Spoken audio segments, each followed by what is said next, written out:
next up on our list that we will be discussing today is going to be Jordan Addison.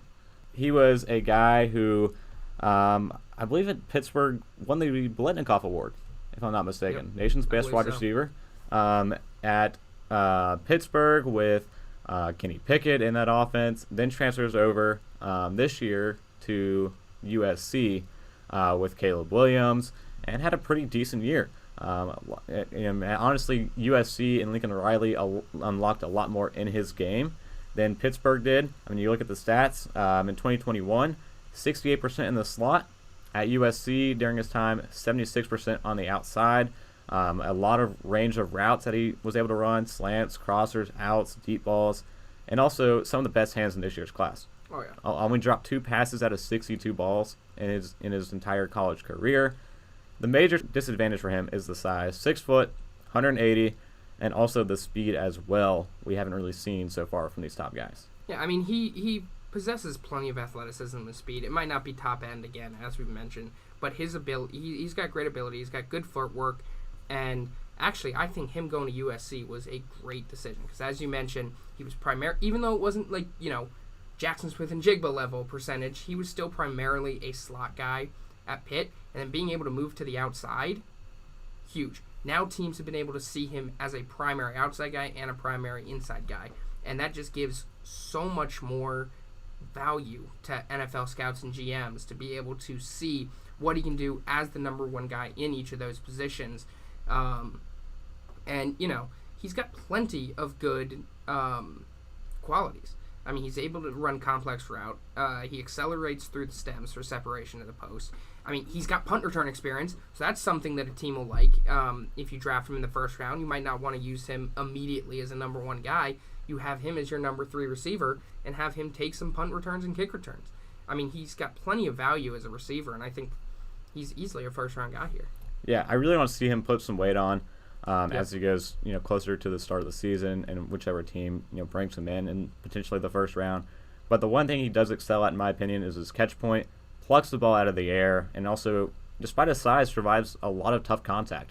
I mean, there's a lot of plays that we're going to pull up here where he's getting absolutely bodied after the catch, but he holds on to it. He stays strong after the catch, or through the catch.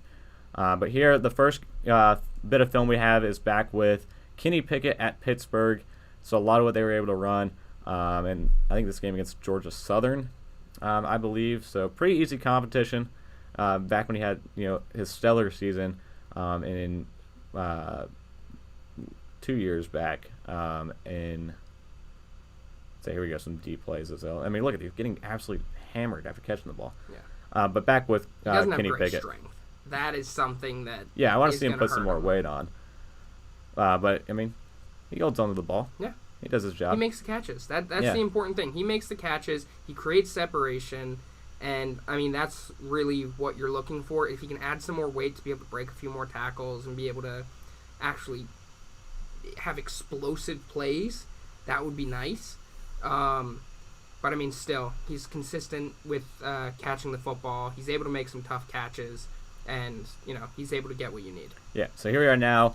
At USC with this offense with Lincoln Riley, with Caleb Williams, so to see the difference of how they utilize him, more so on the outside than some of the slot work he did at Pittsburgh as well.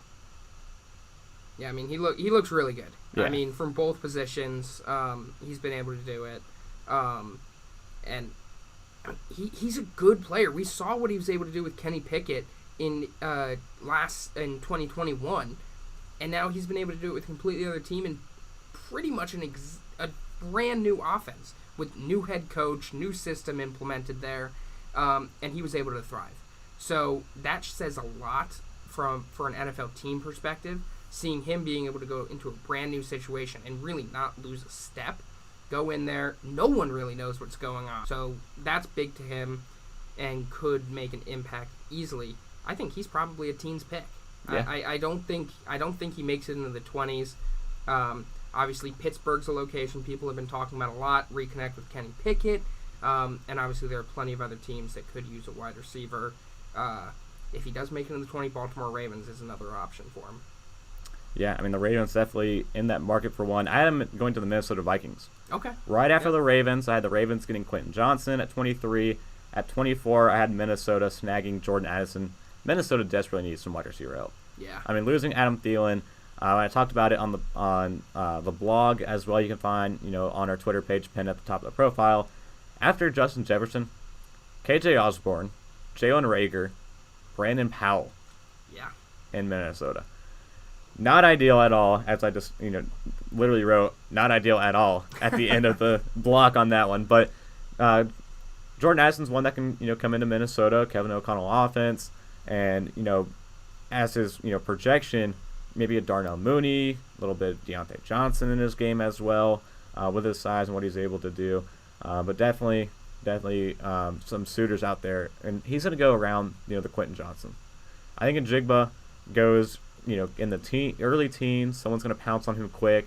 The Titans maybe pounce on him quick, and then we're going to have a couple. As I have in my mock draft, I think we're going to have a little bit of a lull. Yep. And then people are going to start jumping back on these guys really quick toward the end of the first round. So Addison's going to fall within that range as well.